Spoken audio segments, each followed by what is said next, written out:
Welcome to Love Out Loud with the Dudes. I am Joe Do Jr.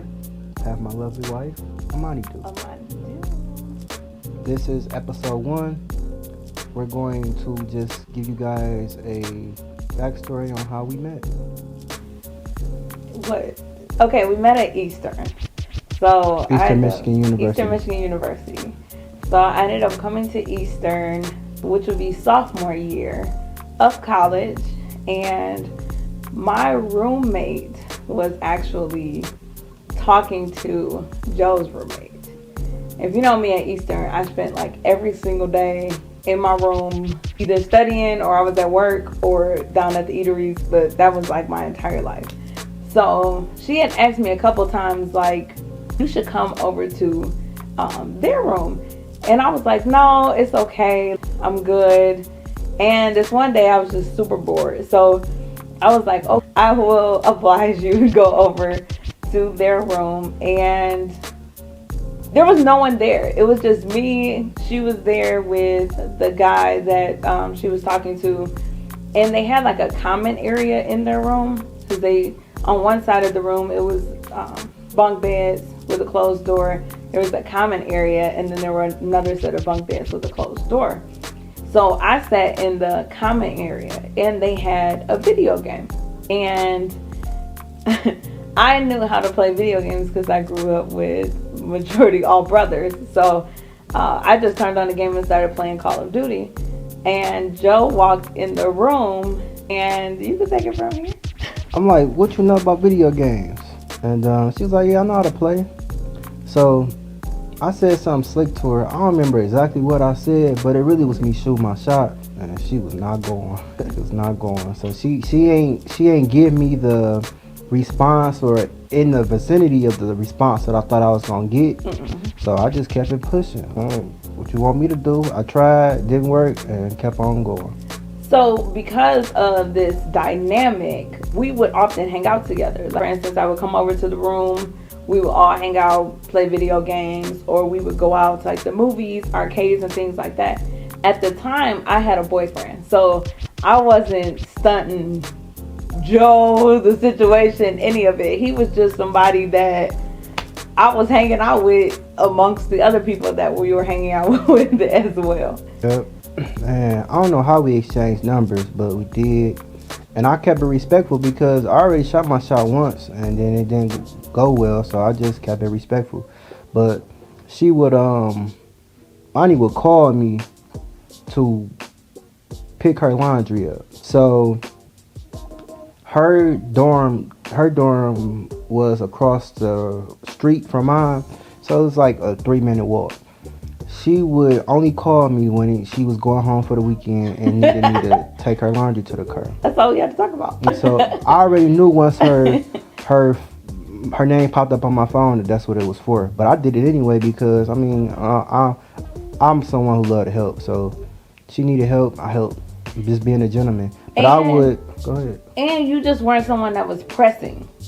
So like at Eastern, there were so many guys that were like pressing to talk to me, to like take me out. So it always felt like an obligation, or if they did something to me, I would have to do something back for them in return. And I really needed assistance. Like, I had so many things that I had to take back and forth every weekend. So with Joe, it never felt like I had to do anything in return for him, and he would just be a nice guy. So that's why it was genuine help. Yeah. And you know what really, I was thinking about that the other day. What really helped me was that my freshman year there, I do not know this officer's name, but he sat all of the men down in the, I don't even know what it was called, but down on the first floor. He sat us all and had a meeting, and he said he wanted to talk to us about rape. And he said, you guys are freshmen in college, and I understand y'all away from home for the very first time, but I need y'all to understand this. He said, no, yes means no when you're intoxicated. You cannot consent when you're under the influence. I don't care how much they feel as though that they are coherent, they are not by law. So that really scared me. I ain't gonna lie, because the way he mentioned how so many of my fellow guys that look like me that went to school and did not made a mistake and ended up somewhere in prison due to rape, I was like, nah, I'm okay. If I'm never gonna press a situation. He was like, even if they said yes and then in the middle of it change their mind to no, you have to stop. If not, it is rape. And I was like, okay, this is my first time away from home. I wasn't trying to call me scared, call me whatever, but I just, once I learned that lesson, I operated in that fact. And therefore I never felt like that. So when I called him, it was like, okay. And I will always start with exactly what I needed. So he always had the option of coming or not coming. She wasn't beating around the bush. No, I was not leading him on. I was like, hey, I'm leaving for the weekend. I just need help carrying my things. Do you mind helping me?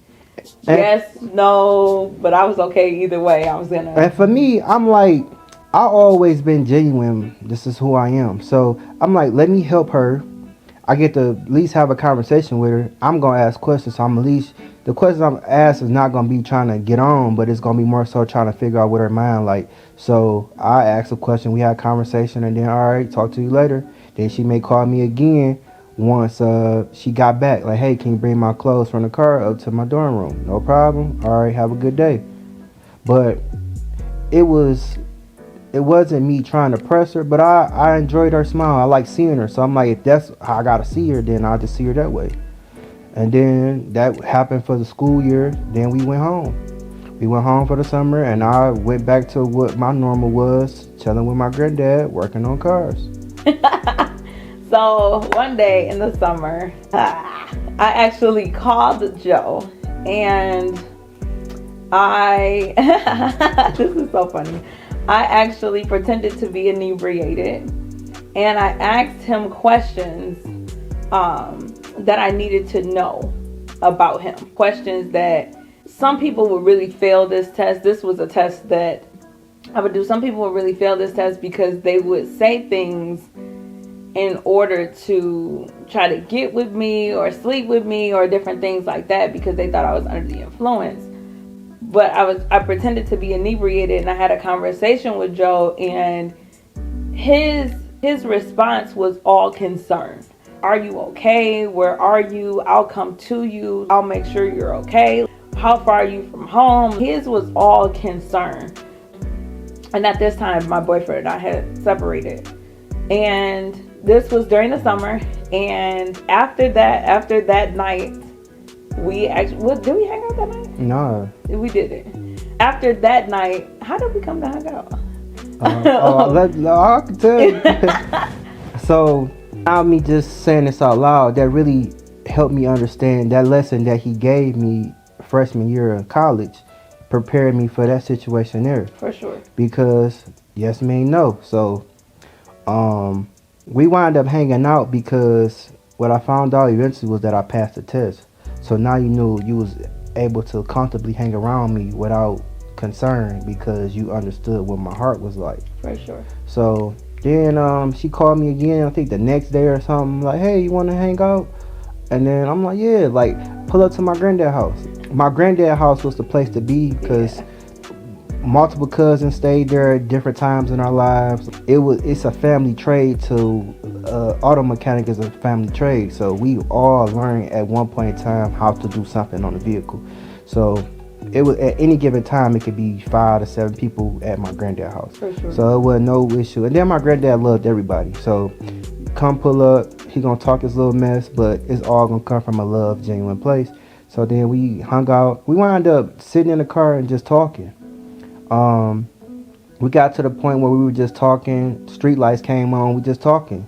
It became a thing every for night. us. Yeah. To like I didn't have an actual job because my job was working on cars. So she was working, and she would either come the day she didn't, or the day she had to work. She would come like, hey, pull up. Can I come over there? We'll talk. Yeah. Or right after I got off work, I will always end up over there every day when I got off work. And we had a great conversation. And for me, it was the first time that I actually found somebody that could really articulate and have the conversation that I enjoyed having. And looking back, Cause I know now, but even then, my spirit was just happy. Happy. Me too. Yeah, like.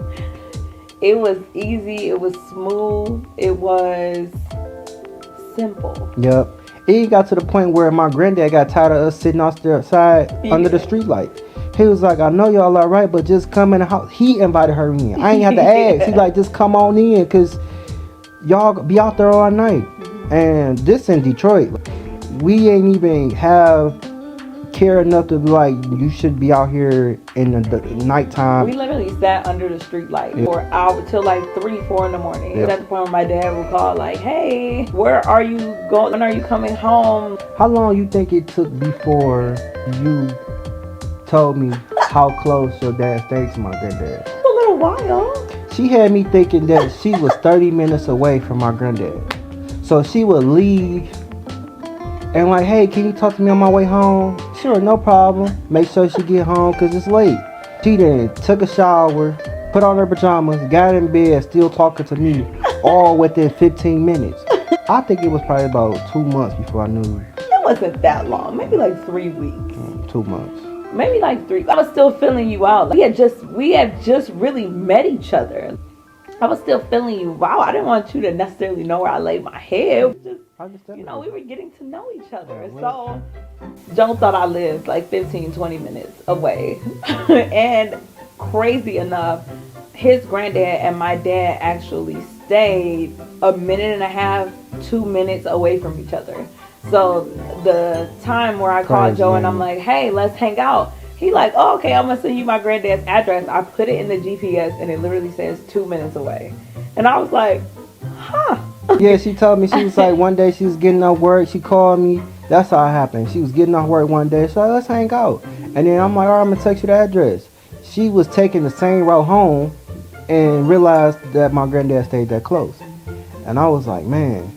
I eventually found that out when I actually went to go meet him. And he was a great guy. He was a great guy. And he enjoyed me as well. We had great times over there. So that is how we met. We met at Eastern and we met on campus. And we... Best thing that happened to me at Eastern. Aw, me too. I think that was my whole point of being there. Me too. Was to bump into you. Yeah. I mean, it was expensive. Yeah. but every it was worth it. Every lesson in life, the best ones are the ones that stay for sure. For sure. A good change is everything. Yeah. So that's how we met. From there, we started hanging out every day, and then we like, what we doing? Oh yeah. Yeah, I mean, it was at the point where I was like missing work. I would pull up at work and be like, not today. I just want to hang out with my best friend.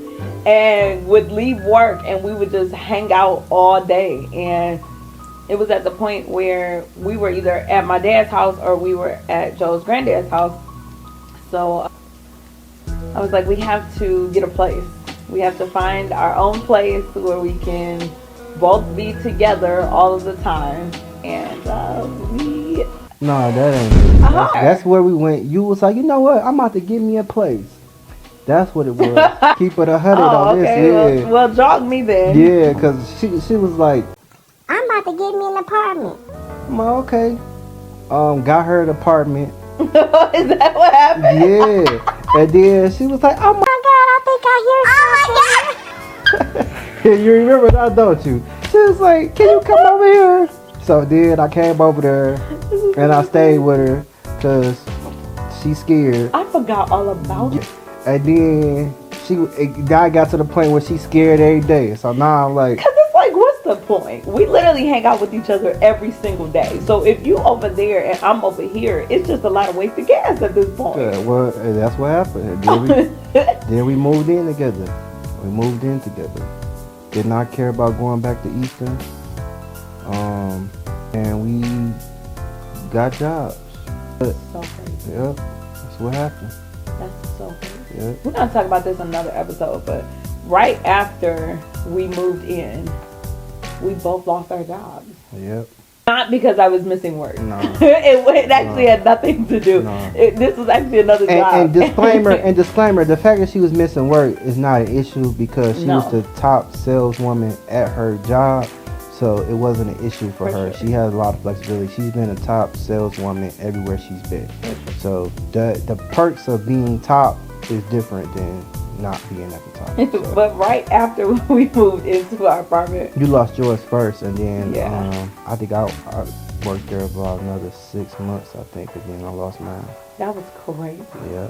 That was a crazy time. Like to be young and to be finally adulting and moving into our own space, and then to both lose our jobs. That was crazy. Yeah, like looking back, we've been through a lot of stuff. Yeah. Okay.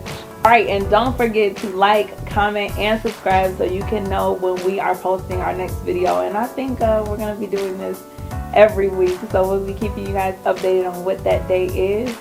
And if you are married or you are in a relationship, comment below where you met your significant other. We would love to know.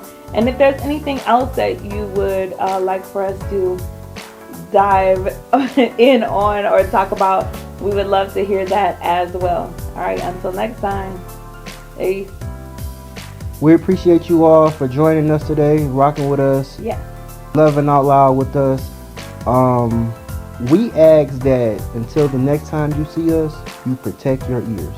For sure. Because not only does faith come by hearing, but everything else. So protect what you hear. And until next time, we love y'all. Peace.